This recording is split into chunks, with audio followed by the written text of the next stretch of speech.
সালামু আলাইকুম। আশা করি সবাই ভালো আছেন। অবশেষে আমাদের সমন্বিত খামারে আরেকটি নতুন মেহমানের আগমন হলো। আমাদের খামারে অনেক কিছুই আছে, যারা আমাদের প্রতিদিন ভিডিও দেখেন তারা অবশ্যই জানেন। তো যাই হোক, আমাদের খামারের প্রধান যে লক্ষ্য সেটা হলো আমাদের গরু। এই গরুর খামারটা আমরা ধীরে ধীরে বড় করতে যাচ্ছি, ইনশাল্লাহ এই নিয়তই এগোচ্ছি। আলহামদুলিল্লাহ, আল্লাহ তাআলার অশেষ শুকরিয়া যে তিনি আমাদের আজকের দিনে একটা নতুন মেহমানের আগমন হলো সুস্থতার সহিত। আমরা প্রথমেই অনেকটা ভয় পেয়ে গিয়েছিলাম, আর আমি আজকে বাড়িতে ছিলাম না। আমাকে ফোন দেওয়া হলো বাসায় থেকে যে আমাদের গাভীটা অসুস্থ। আমি ইতিমধ্যেই ডাক্তারের সাথে যোগাযোগ করলাম।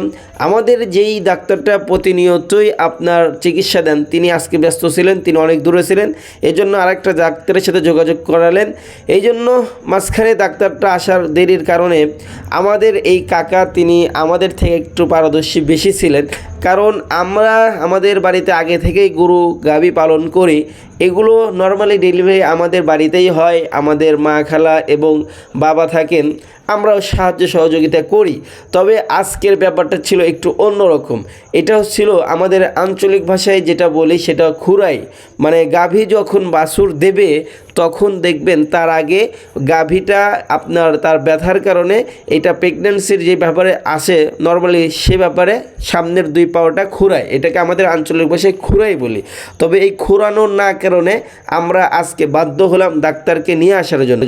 তবে অবশেষে আমাদের এই কাকা, যে কাকার ভিডিওটা তারা আপনারা দেখলেন, ওই কাকা আমাদের থেকে একটু বেশি অভিজ্ঞতা ছিল, তিনি বাড়িতে গরু পালন করেন। কাকা বলল যে আমি পারবো, ডাক্তার নিয়ে আসতে হবে না। তো যাই হোক, আমরা তো শেষমেশ ভয় পেয়ে গেলাম।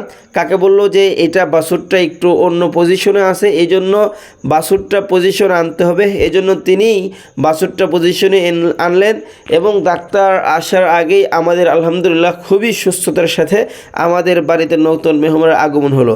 যাই হোক, আমরা অনেকটাই নিয়ত করেছিলাম যদি আমাদের 4 বছর হয় তাও আমরা খুশি হব, কারণ 4 বছর হলে তো সবাই খুশি হয়, আর গাভী যদি হয়, বকনা যদি হয়, তারপর আমরা খুশি হব, কারণ আমরা এগুলো বিক্রি করার তো নিয়ত নাই।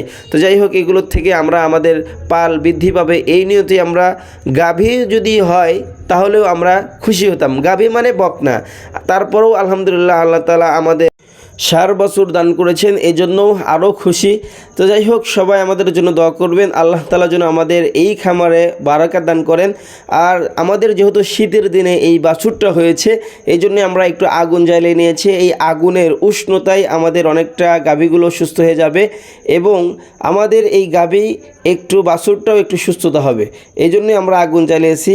আর আপনারা আরেকটা বিষয় লক্ষ্য রাখবেন, এই বাছুরগুলোকে আপনারা যখন হবে তখন কিন্তু দুধ খেতে পারে না, এই জন্যই আধা ঘন্টার মধ্যে আপনারা বেশি বেশি দুধ খাওয়াবেন। সবাই ভালো থাকবেন। আসসালামু আলাইকুম ওয়া রাহমাতুল্লাহ।